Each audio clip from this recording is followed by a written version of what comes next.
A Bloomberg spokeswoman tweeted that the company had no interest in acquiring either Dow Jones or the Washington Post. Ty Trippett, who's a spokeswoman, tweeted that no negotiations with anyone or either group about an acquisition had taken place. Billionaire owner Michael Bloomberg then retweeted that tweet, following rumors that he is looking to take over one of those companies. For more on these headlines, we are joined by Efosa Aluyi, Head of Investments at Sankore Global Markets. Efosa, good morning to you. Happy holidays, compliments of the season. Thanks for joining us. Let's begin with Russia. Compliments of the season. Yeah, thank you so much. Thanks for having me. Putin says he's ready to negotiate with Ukraine. Should we take him at his word? That the Ukrainians don't seem to believe him. Well, I mean, in fact, U.S. intelligence just came out a couple of minutes ago to say that, they don't think that Putin is ready to have, any talks. Again, I look at this as maybe one of those, mind games that Putin probably continues to play.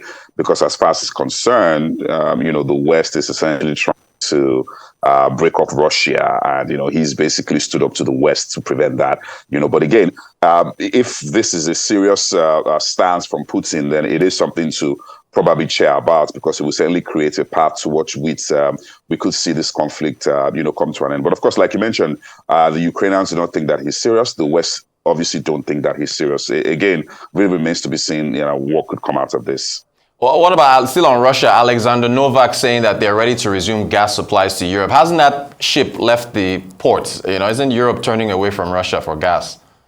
Exactly. I mean, for context, in 2021, Russia accounted for about 83% of, the EU's gas needs. By the end of November, that had dropped to about 17%.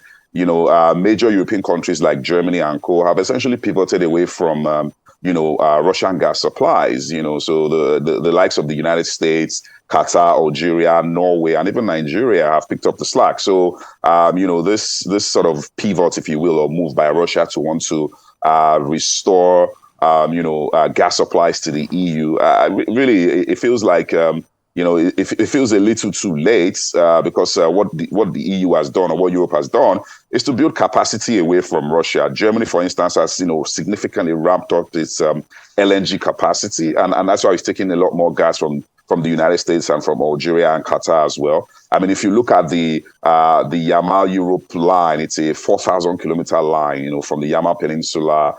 It goes through Siberia, Poland, and then to Germany, so it really remains to be seen, how this would pan out. But again, it feels like much of Europe has kind of moved on. The only countries that could benefit from this are the landlocked countries like Latvia, Hungary and co. They could benefit from this, but largely Europe has significantly moved on from, Russian gas supplies.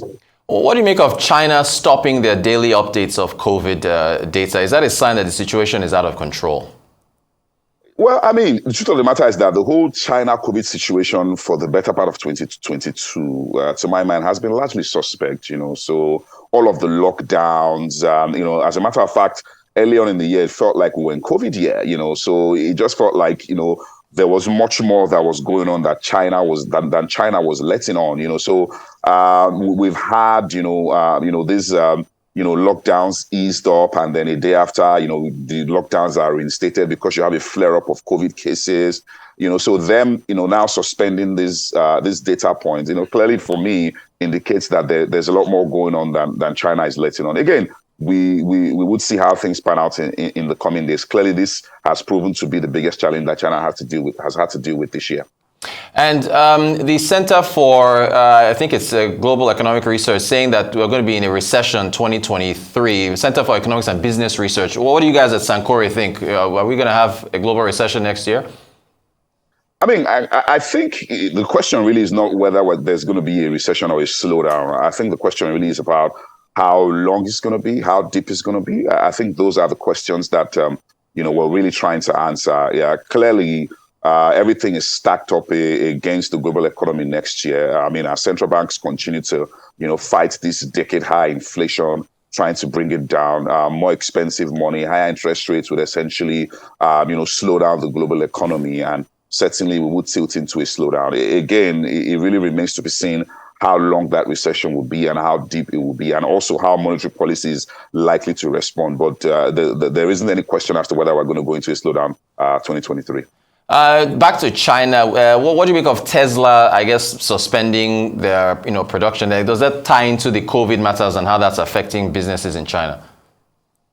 Well, Tesla really hasn't even put out a statement explaining why this has happened, and this development is sort of concerning on a number of fronts. First of all, the closure is coming, I think, a day earlier than had been previously announced. Also, we didn't have this last year, right? So this is not necessarily standard practice to say, okay, towards the end of the year, that Tesla goes ahead to close down that factory.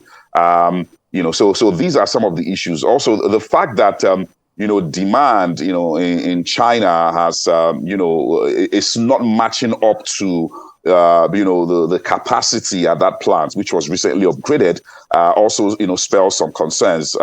We've also seen inventory rise lately. Also, the $1,600 EV subsidy from China is also going to end this year. And going into next year, you're certainly going to have that Chinese holiday. So all of these factors would certainly put some strain, if you will, on demand. And those are some of the things that are kind of concerning. Regardless of that, though, Tesla has managed to produce about 700,000 vehicles. This is 50% more than what we saw last year. And just to note that this is the largest car manufacturing factory in the world. So a number of concerns. I suppose that we probably will get a bit more clarity in the coming days on this. But it certainly is kind of concerning that that factory was shut down abruptly.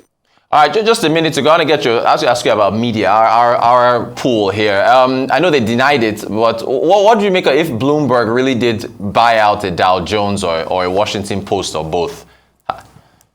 Well, it just continues to expand, the empire of Bloomberg. Again, I think that, the Washington Post is really strong in terms of putting out its own ideas and all of that, But again, I think that they are aligned in terms of ideology. So I really wouldn't put it past Bloomberg to go ahead and carry out that acquisition. So, fingers crossed, really.